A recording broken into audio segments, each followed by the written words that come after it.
Many of you may not know this, but when we first started Frugal Friends, we used to call Jill Knife Girl because she was all about knives.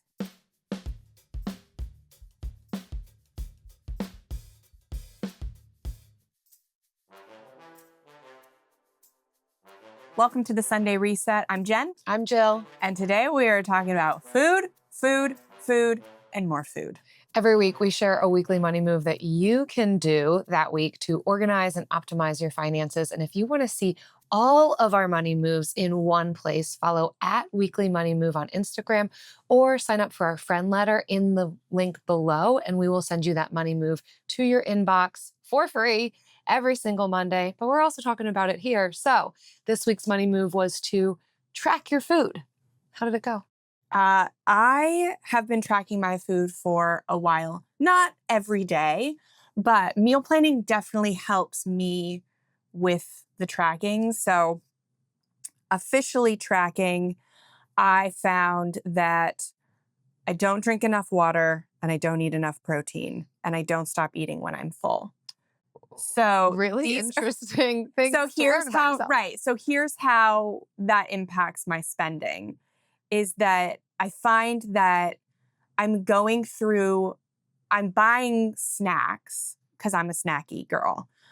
And they're not lasting throughout the week because instead of hydrating, which is what my body really wants, I'm going to my snacks. And so that is, and then I'm eating, I'm avoiding the protein options that maybe I've purchased and going for more carby options. And those aren't keeping me as full as long. Like when I have a protein shake, I feel satiated and I feel it for hours. Yeah. So part of that is just not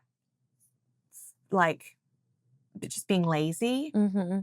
So, and I said this in the weekly money move video on Instagram, that I bought these Kevin's things from Costco. And I calculated that if I just brought my spending under $6 a serving, then I'm saving money on the impulse takeout that I would have gotten. Anything is better. And so having the Kevin's meals equated to about $5 per serving. Not sponsored. No, not sponsored. I also got Factor meals for my birthday. That's what I bought myself for my birthday. Also not sponsored. Right. And I have been eating those.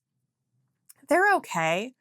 I don't need to be sponsored by Factor. I don't think I'm going to be an advocate for them. No thanks, Factor. I mean, if you're willing to give me money, I'll try again. I'm not going to turn down food or money. So, try to convert me.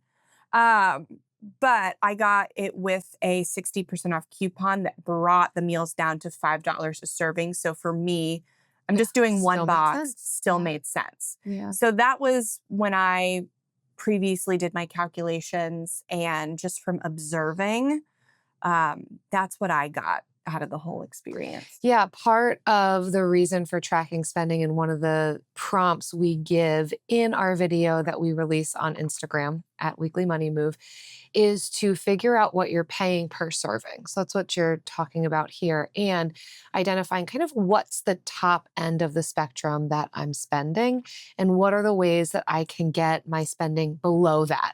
Not bottom of the barrel, just a little bit better than it would have been if I were to be eating out or getting a lot of takeout. Or if I am a person who's doing a lot of convenience foods, are there ways for me to maybe incorporate a little bit more of the homemade stuff, which we're going to give some tips a little bit later in this episode about how to do that. So for me, I do meal plan weekly. So I almost have my meal tracking in that document where I'm making my meal plan. I'm very flexible. I do have to change things day to day, but I haven't often looked at, but how much is this all costing me? So that can be a hard thing to figure out. And that's where my good friend Chad GPT was helpful with that, being able to give it, especially for my smoothies. I know how I make them. So I was able to kind of give the ingredients and approximate amounts of ingredients and about how much does that cost me per serving. So with the protein powder that I add in, we're talking that per serving, per 8-ounce serving of smoothie, it's about $2. Mm-hmm. Then my lunches can range from $2.50 to $4 a serving, and my dinners are ranging from $5 to $8 a serving. Honestly, for me, I'm okay with that. I I, I like that. I Yeah. don't have too much that I want to shift. However, it does really help me when I'm thinking about going out what I might do instead. Like, are there alternatives to, because I know when I go to a sit down restaurant, we are talking $35 a serving. And so Right. that's drastically different from even if my top of my budget is $8 a serving. That does get me a little bit more interested in what's middle of the road. I still like to eat out, I'm still going to plan for it. But if that were only something that I do once a week, how could I still get an experience of maybe still even going out or not needing to cook, but spending between $8 and $35 a Yeah. serving? Absolutely. Yeah. Yeah. It's very eye-opening when you track, just like if you're going to get your spending under control, you need to do the 90-day transaction inventory Yeah. and start manually tracking your transactions just for a little while. It's why we have our annual spending planner that we sell. We'll put a link to it in the description. But manual transaction tracking, you don't need to do it for more than a year.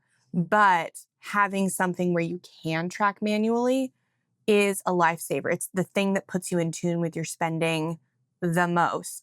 So doing the same with your food, if you're trying to get a control of your grocery spending, your takeout spending, knowing what you're eating and not feeling and looking at it neutrally. We say the same thing about spending. Mhm. No judgment, neutrality only. There's no spending diet or food diet that will fix the issue that we're trying to get at. And just looking at it so you can see Yeah. where can I increase? Where can I decrease? Maybe I need to increase over here, so I decrease over here. Or what we thought was so inexpensive actually isn't that inexpensive. I remember I talked about this on a podcast episode ages ago about how many guests we have and kind of figuring out food when we have so many people in town and how it can increase spending, but yet I don't want to be making food for all these people. And so at the time, a couple years ago, I decided, well, I will provide coffee and smoothies to people, thinking that's no big deal. And then to realize that's costing me a ton of money. Like I'd rather in some cases, provide you with snacks than how much, we were spending on coffee and particularly the smoothies because they weren't lasting me as long and I'm going to the grocery store more often. So that was helpful for me years ago to look at how much is my cost per serving on a smoothie and is this really actually something that I can afford to do? So that's another reason to do it. So, time for our meal plans. More food. More food. Okay, so I told you I got a box of Factor meals as a new customer. I found a 60% off coupon, and so I got 14 meals. And so that is what I've been kind of living off of for the last several days. Yeah. But I have done some cooking, but very minimal. Because I said for my birthday, I don't want to cook for 2 weeks, really. What a good gift right? to yourself. What a great gift. It's going to be a hard drop at the end of those 2 weeks. But maybe I'll find a different company and a different coupon. Or maybe you're a company that is a competitor of Factor and you want to send me food. I don't know. Drop some ideas in the comments because I am open to suggestions. Birthday year is birthday what we're year. going for. Yes. Treat yourself. All right. So the things that I made Hawaiian pizza flatbreads one day when I was home for lunch. And what it was is that we had some leftover flatbreads from wraps. And I've done the same thing with leftover tortillas. Pretty much anything that you'd make a wrap or a burrito with can be used as the base for the pizza. And then just some marinara, mozzarella. I do ham, pineapple, and jalapenos because I Yeah. always have those like Mhm. on hand. So that is it's a good lunch for me. I love That's it. one of the ideas in our emergency meal plan. So we've got a free list of 15 easier than takeout emergency meals with ingredients that you are likely to already have on hand. So if you want to grab that for free, get it in the link below. So I love to do that. And so I did that. It's $3.50 for 10 minutes Mhm. in the oven. It's great. Uh, Another thing that I made is a tropical smoothie. And so mine is very simple and it is so filling. It does keep me full. Like it's a lunch for me. Nice. I have the tropical frozen fruit bag from Walmart. It's got papaya, coconut, pineapple, something else, maybe mango. It's so good. Mm. I'll do a cup of that, a cup of almond milk, a scoop of protein powder, maybe a dash of vanilla extract, blend it up, and it is it. I'll do vanilla protein powder, obviously. Yeah. It's so good. Yeah. I love that. And I just have to like think to make it, right? I just have to put the stuff in and do it, which is not a big barrier to entry, but for some reason is for me. Yeah, it can feel so overwhelming. But speaking of tracking things, I have found tracking the time it takes me to do certain things to be really helpful because I can often overestimate how long it takes me, particularly with smoothies because I'm making them all the time. I did track it because there are many times I'm like, I don't feel like it. All of the stuff I have to put in. And it took me 8 minutes. See, mine doesn't even take me that long. Yeah, but like that's not a lot of I time. know, it's not. And so now when I don't feel like it, I'm able to remind myself in 8 minutes, I'm going to be done. It's going to be over. And for me, I make one batch of smoothies and it lasts 2 days. So I'm only doing it every other day. Yeah. But there's something to help get over that hump too. Yeah. And then the last thing, I did a breakfast casserole over the weekend. I had a like a pork breakfast sausage crumble that I had made, and I used half of it and froze the other half. So I had that ready to go in the freezer. I had also roasted some potatoes for a quiche that I made. I think I talked about it last week. And I had half of those still in the fridge. Okay. So we did eggs, some pork sausage, and potatoes, and Beautiful. yeah, breakfast casserole instead of quiche. It is the same, or frittata, I should say. Casserole and frittata are like the same thing, only one was in a square pan and the other was in a circle pan. And frittatas just sound more elevated. Right. So whatever you want to do, depending on what dishes are clean in your house, they will turn out great. And I love a breakfast casserole or frittata. Yeah. It's so good. This week, I still have guests in town and we're still doing renovations. So it was easy for the win. And I made this baked chicken recipe that was so good. I've never tried this technique before. They have you wrap the chicken with parchment paper when you put it in the oven. So it's just a couple of spices, salt and pepper, a dollop of butter on each chicken, wrap it in the parchment and then put it in. And that made it so juicy and like perfectly done. So that was fantastic. I made a bunch of it so that it could go into a couple of different meals. So one day I had that chicken with asparagus. So like a roasted asparagus. I think I gave a recipe last week or a couple weeks ago with the roasted asparagus. And then I also did the next recipe I have linked is the Greek quinoa bowls. So they give you a recipe for the chicken, but I just used this chicken. You know, I've made this one before. I'm sure I'm sure we all have. I love a good Greek quinoa Yeah. bowl. And this is from Eating Bird Food, and I've made like Yeah. half of the recipes on our website. Especially for the days, and I know some of you watching, this is your story, and you find yourself in these life seasons where you aren't eating dinner till 8:30 at night because things are just nutso. And this is the type of meal that I feel so good about eating later on. Like, it's not super heavy, it's fresh, it feels lighter. It doesn't sit heavy on me when I'm like going to bed 30 minutes later. So that's a yummy one. And then I made quesadillas because that's a really easy go-to lunch and dinner for me.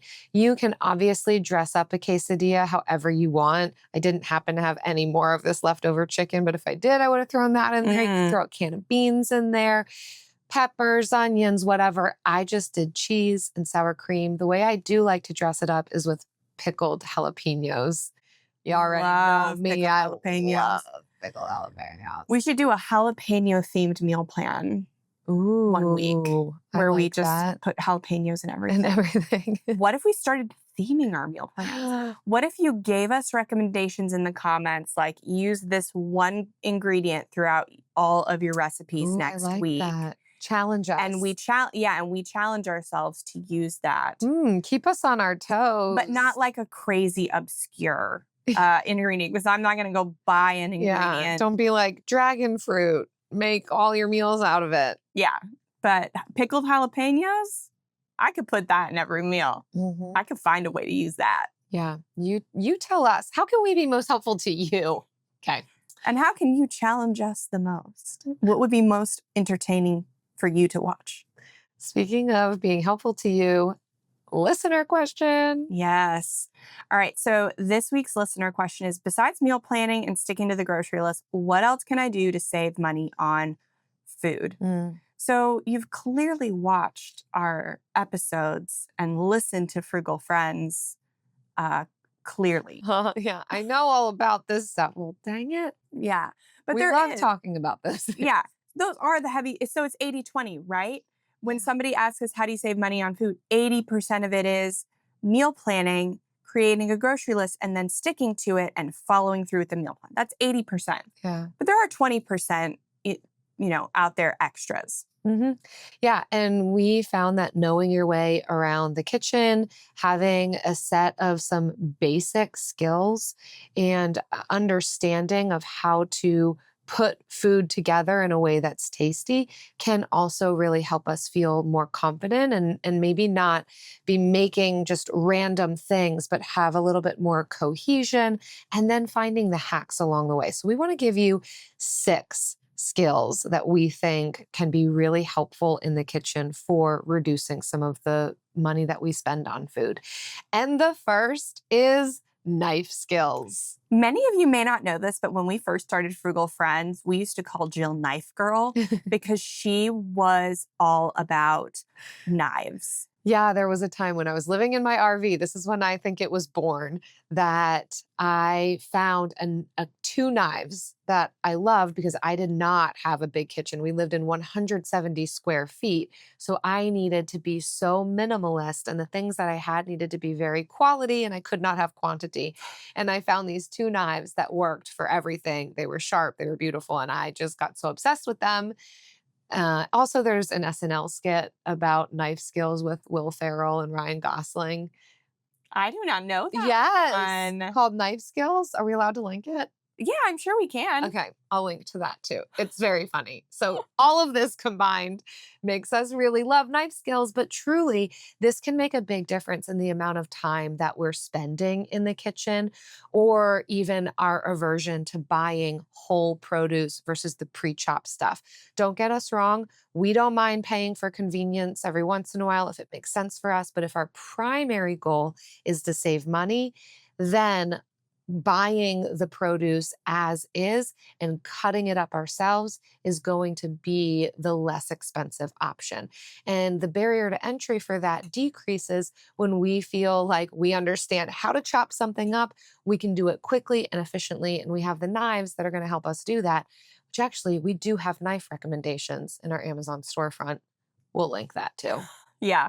I can attest the biggest barrier to entry I have is like prep for meals, Mhm. and improving my knife skills Yeah. has lowered that barrier to entry to following through on my meal plan. Next, another skill is knowing how to break down a whole chicken. Ooh. Yeah, if you can buy whole birds, portion them yourself, you can significantly lower Mhm. the cost per pound. You can also make homemade stock with the bones. It's bonus savings, and it's really like quality, high protein, good stock for soups and stuff. And you can find all of this stuff on YouTube. So, where you can learn knife skills here, you can learn how to break down a chicken. So, like, don't sleep on this free resource you are literally sitting on. Mhm. The third thing is bread making or some dough skills. So, and this depends on how much bread you are consuming within your household, but and the type of bread that you're buying. But this is not just bread, but we're talking pizza dough, tortillas, crackers. If we are able to make these things ourselves, they are going to be significantly less expensive than store bought. You can make loaves of bread for about $1 per loaf, which is pretty massive. And particularly when it comes to replacing some of these prepackaged foods like crackers and tortillas, then you're really talking about some Hmm. significant savings. And it really doesn't require that much time or knowledge. There's a little bit of a learning curve. I am fully in my sourdough. I don't Right. even But know if I can call it but an this era, isn't but even talking about it doesn't sourdough. have to be, but you can do all of these things easily with Hmm. sourdough. And I know Yeah. you're still learning, but doing it.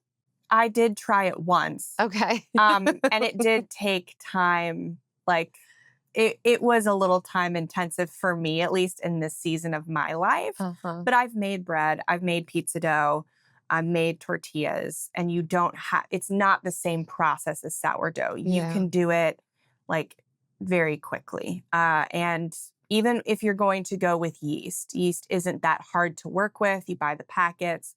So having at least like a knowledge of this, if carbs are something you are consuming a lot, I think especially like with kids, this could be something really good. Something to consider, and not just from the perspective of being able to cook at home, but also skill building and maybe finding something that you enjoy doing, something that's a little bit more creative for you. So next is seasoning and flavor balance. This is a game changer. When you know what seasonings and herbs, flavors, go with what, do what you like, what you don't like, then you don't have to follow a recipe. You can literally just get a, frozen bag of vegetables, some chicken, whatnot, and season them the way you like it, and knowing the quantity, because I feel like so many recipes under season as a safety precaution. They want the higher, they want to please a mass amount of people with their recipe, but you are just you, and so you go with what you like. So mastering basic seasoning, you can make in really inexpensive and simple meals like beans and rice and lentils and stuff like that. You can elevate them and make them really delicious. And it cuts the need for buying expensive sauces. So pre-made sauces, even pre-made spice mixes. I'm not against a pre-made spice mix, but if you like a lot of variety, then it's a lot easier to just have the same spices and combine them in different ways to make different types of seasonings than it is to have those pre-made seasonings that are kind of on lock. Like, you Mhm. can't play with them at all. But yeah, so just utilizing your spice drawer and knowing how to utilize it. Oh, it makes such a difference. Number 5 is utilizing scraps creatively. So, this is where we're talking turning veggies into broth, using up wilted produce in a stir fry or a soup, turning stale bread into croutons, or honestly, just wetting it and putting it back into the oven does wonders for stale bread and just like makes it warm and enjoyable all Hmm. over again. So when we can reduce food waste, that is certainly saving us money because then we're not buying, we're not then needing to go back out to the store to buy their replacements. The amount of time in between us going to the grocery stores can stretch, and we're not just throwing away our money when we're Hmm. throwing away our food scraps. So it can minimize waste and stretch our groceries. So get creative with what you have left over. We have a fantastic interview with Carly from Plant U. She's the Mm. author of Scrappy Cooking, the cookbook. So definitely check the cookbook out and check out, we'll put a link hopefully in this video right here, right now, to the interview that we did with her. It is fantastic. And then last, making staples from scratch. So, knowing how to DIY yogurt, spice blends, salad dressings, broths. Salad dressings are a game changer because how often are you eating salad, and do you need 15 salad dressing bottles in your fridge? No, because you can use some classic staple ingredients with a little bit of, maybe one or two different ingredients each, and have a variety of salad dressings, Mhm. and clear up the space and the waste in your fridge. Mm. This was a huge unlock for me that you inspired me with is making my own dressings. And I can't remember the last time I've purchased salad dressing when I realized how simple it is and how I already have all of the ingredients. So why would I spend 3, 4, sometimes $5 on these different dressings? And then, like you're saying, they sit in the fridge and it's like, how long have I had this? Is it still Mhm. good? Just make your own. Yeah. The only dressing I buy is ranch because Mm. Travis loves ranch, and I we have go made my through it. own ranch before. I can't say it's exactly Mhm. like the brand, but it is good. And Yeah. that's pretty easy too. Yeah. I just like a simple dressing. So I always make my own. Yeah. Yeah. If you're looking for more simple, easy ways to live more frugally, save money, check out this video.